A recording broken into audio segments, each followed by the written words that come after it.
Well, welcome to ECON316 Health Economics. I will be your instructor throughout the whole semester.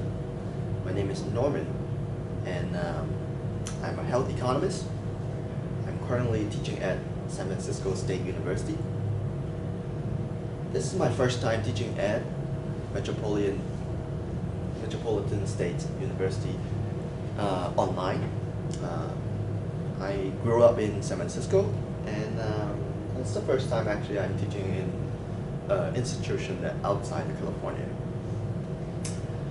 Well, first of all, I would like you guys to take a look at this video for at least 15 to 20 minutes, just to start up with understanding the class that we are about to take on for the whole summer. Well, first of all, this is ECON316 Health Economics. It's one of the elective courses in the economic department. It's a summer class in 2017. The prerequisites for this class is Econ 202, Principles of Microeconomics. For students taking this class, of course, they are expected to have some basic concept about microeconomics, but also it's recommended the student has a basic algebra skill and also ability to read tables and graphs. This is a 14 weeks course, and we are going to cover about 19 chapters in our textbook. Well, sometime we may actually cover 2 chapters, and sometime we are going to only cover 1, and sometime we may have some supplementary reading journals. So expect there will be a lot of readings go through the whole summer. Well, first of all, let's talk about why people are taking these classes.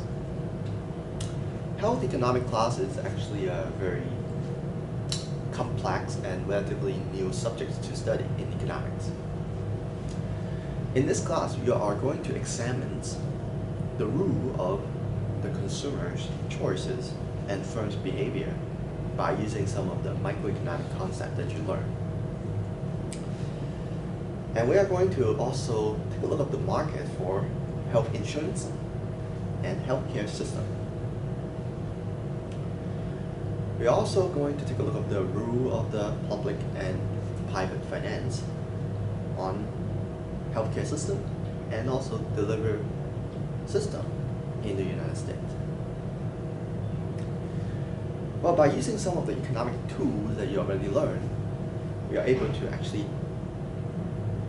testify and also trying to find out some of the policy and some management decisions that actually help facilitate a better health system in the country. Well, we are going to do a group project this summer. So the project is about international healthcare system evaluations, which actually try to improve our awareness and understanding about the healthcare related issues or concerns in the United States and the world. Well, talking so much about health economics, I would say, well, after listening all these topics, well, they are all very, very complex, because you can actually imagine we're not only talking about one consumer, one firm in this industry. We are talking about so many different services and also so many different situations, patients or maybe the consumers of healthcare they are facing. Well, we are going to actually study more about those topics later. So now, today, I would like you to only focus on, well, how are we going to perform in this class? Well, first of all, I think everyone have a course syllabus now. So the course syllabus should actually look something like this. It has 5 pages.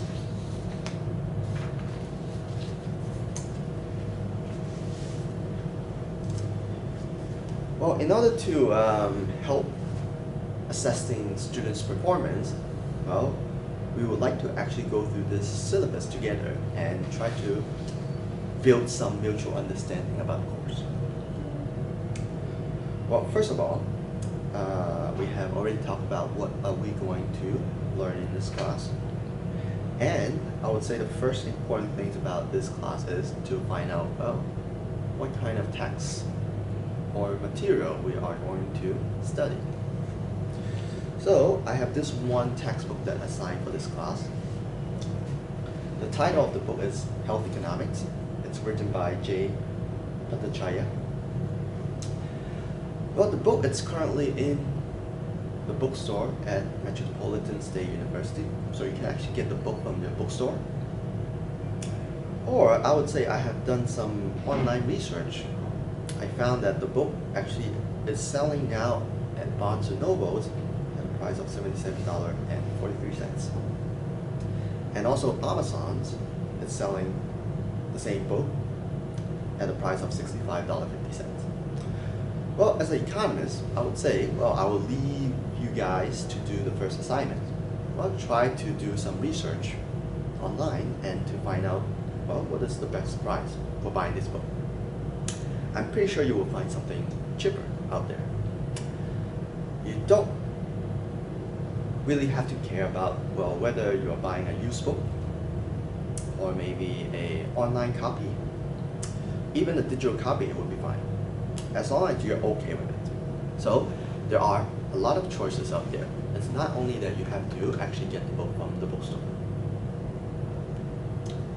Well, number two, I would like to go over the grading system here. In this class, I will grade the student based on 4 items. Number one, homework assignment. It's worth about 25% of your final grades. Number two, project paper, 25%. And number three, I would say the most important, the online discussions. It's worth about 30% of your final grades. And the final exams for this class, it's about 20%. Well, first, let's talk about the homework assignments. Well, there will be 19 chapters covered in the 14 weeks of course. So that means, well, sometime you will have assignment covering 2 chapters of materials, sometime only 1.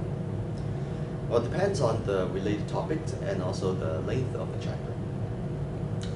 But I would say, well, the assignments questions are usually very reasonably constructed. Usually you will expect about 6 to 7 questions. And student has to actually go through the reading and also watching the videos so that you can get a better understanding on how to answer those questions in the assignments. The assignments are basically straight from the textbook, so you can actually go through the textbook reading, finding out most of the answer. But sometimes it might require you to actually look at the video to actually break down the problem-solving technique. So in general, I would say, well, the assignments are basically weekly for now. Number two, the project paper. I think this is a little bit more complex because, well, the project paper will be in groups. So that means every single group will be assigned about 4 to 5 students randomly at the beginning of the semester. And each group, they have to work together and try to write a project paper. Well, the details, you can actually get it from the attachment on D2L. There's a brief outline of the project paper. But in general, I would say I will base upon the students' participations of the project papers to actually give individual grades.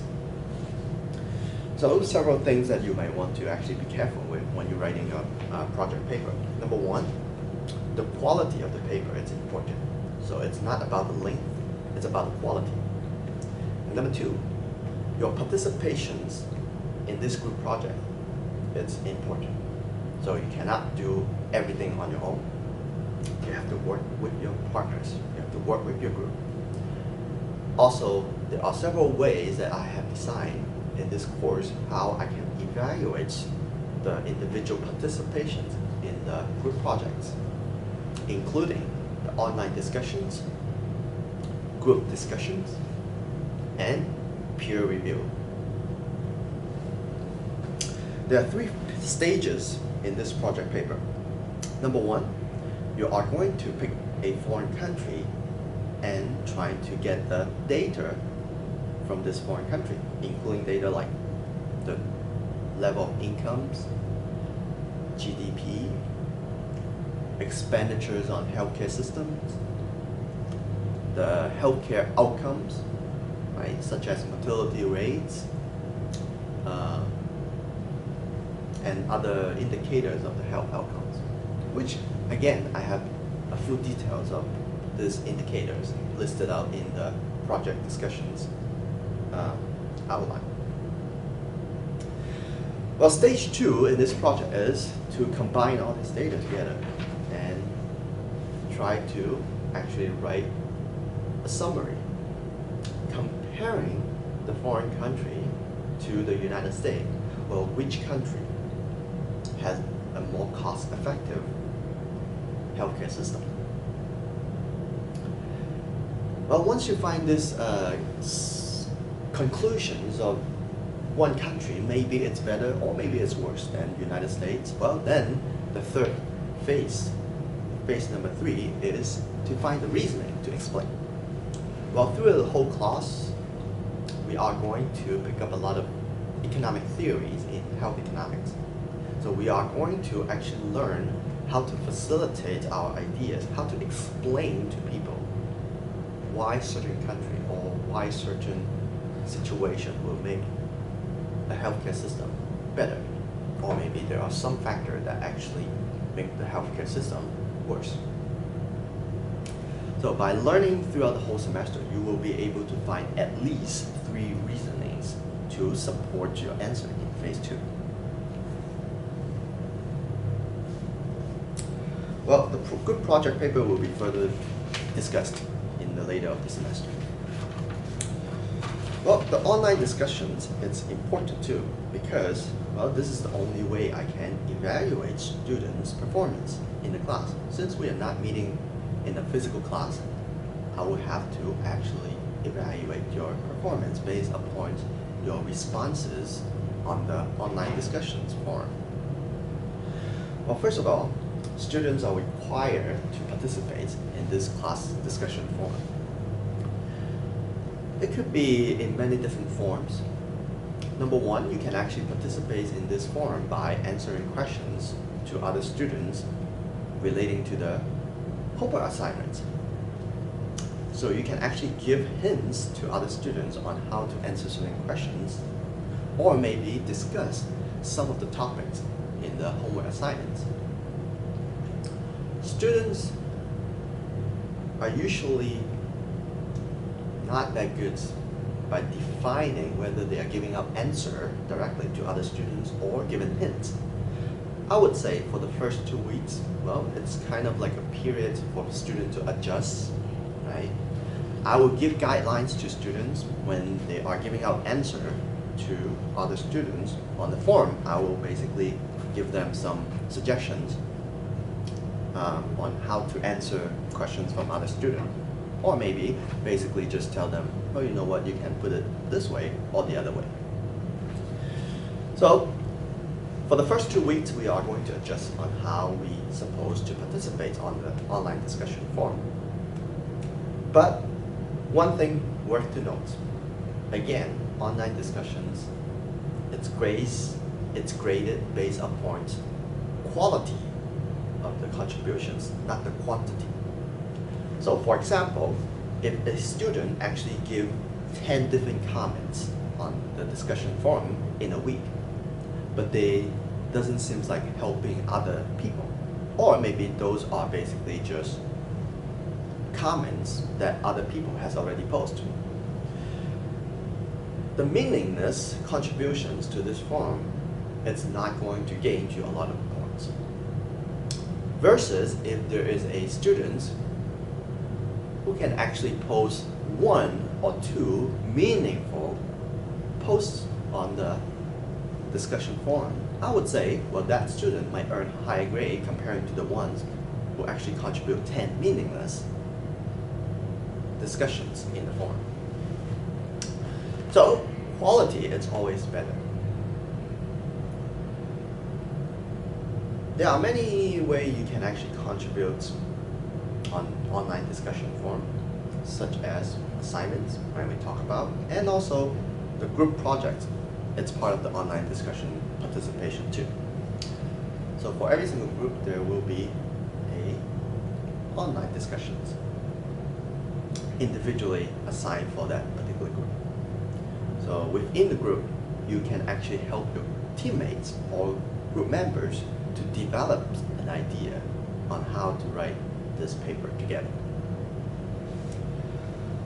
After all, I would say in general, I would expect students to at least have 1 or 2 responses on average every single week. Well, sometimes students may have a schedule that does not allow them to participate online. Well, I would say that's not necessary. You have to actually do this kinds of online response every week. Sometime when you are traveling out there in a different country, or maybe you just caught up with other schedules, well, you can skip 1 or 2 weeks and then come back and try to contribute more the next week. So it's not necessary a student has to participate every week. I will base upon the activities and the quality of the post from every single individual student. Alright, so talking so much about the homework assignments, projects, and discussion. Well, the last item that I'm going to grade on student is the exam. So the exam is going to be a remote exam. So that means I will be actually design these exams online, and student has to take it within certain time periods, and I will let you know when it's going to happen. And there is a week that we already assigned for this exam. It's not on the final week, so it's somewhere actually earlier. And the exam is not going to test the whole 19 chapters of materials in the semester. We are only going to test about 2/3 of the course materials throughout the semester. Instructions will be given later, but one thing worth to note, well, if you read the syllabus carefully, there is no makeup exam. So make sure you make yourself available on the exam week so that I can try to manage the time to fit most of the people's schedules on the exam weeks. Alright, so one more thing that I would like to talk about today, and then I would basically just let you guys read through the weekly schedules. So since we have a group project this week, for this semester, so I think I have to go through this plagiarisms problem. Well, in the past, I have experienced that students might having a tough time writing the paper without the contributions from others. Well, obviously, most of the time, actually students trying to write out a research paper or maybe a group project paper, they might accidentally actually quoting some materials or maybe some information from others that they forgot to cite. Citing the informations that you get from other people, it's very important. In order to minimize the plagiarisms problems, I would suggest you, if at any concerns you have, please email me, or maybe make use of the library at school to actually find out a way to cite those information. Since academic integrity is very important in our school, so I would say, well, make sure you don't copy from the others. Instead, make use of the information from the other, but cite them and help develop your own idea. Also, instead of plagiarism, I would say another problem that we might have throughout the whole course that I could possibly see is there might be some students sharing answer. So again, I will grade your assignments individually, but if I found there are some answers that look exactly the same, well, obviously I can actually bring up the problem to the students who have exactly the same answer, because, well, there's no way that anybody will have exactly the same sentence written for any questions. So I will definitely challenge any possible opportunity when students are sharing the answers within the course. Copying other words also is not allowed. Anything that actually violates the academic integrities that we set in this school will be reported to the register. Alright, so at last, before I let you go today, I would like you to go through this weekly schedules. So on this weekly schedule in the syllabus, you'll be able to find what chapters of material will be covered, when the project paper will be due, when the holiday will be, when is the last day to drop the class, and also, most important, when the exam will be. If you find correctly, the exam for this class is set at week 11, and it will only cover materials until week 9. Alright, so today I will just end my discussions here, and there are other videos that you would like to actually study for chapter 1 and 2 for week 1. Hopefully everyone will enjoy this class, and I will see you again in later videos.